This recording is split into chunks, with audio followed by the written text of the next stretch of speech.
As a child, Sergeant James Wilde was inspired by the police officer who would visit his school regularly.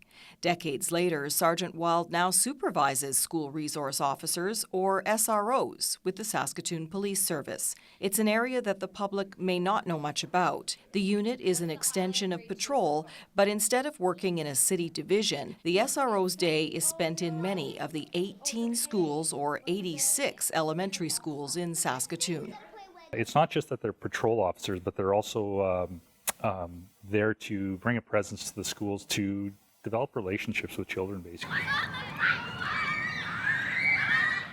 With 7 constables in a unit dedicated to working with approximately 45,000 students, that is a challenge. It's a matter of deciding where the needs are greatest at the time. A 2019 pilot project has one SRO assigned to 5 inner-city or community schools, while the responsibility for the remainder of the schools in the rest of the city is divided. Those children need to have the positive role model of the police because they live in an area where crime is a little bit higher, and they need to see that police are there to help. SROs have a long list of duties, including responding to criminal incidents, educating students about the dangers of drug use and bullying, and conducting lockdown drills annually in every school. In recent years, they've also played a large role in assessing and responding to troubling behavioral issues in students.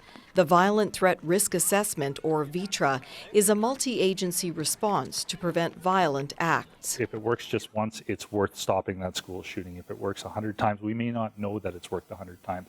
But to start that process and to look through things through what we call a VTRA lens and say, okay, is this normal behavior for this child before it becomes a serious violent threat?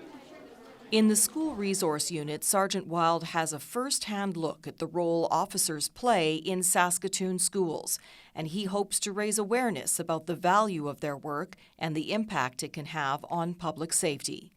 For more information on the school resource unit, visit saskatoonpolice.ca.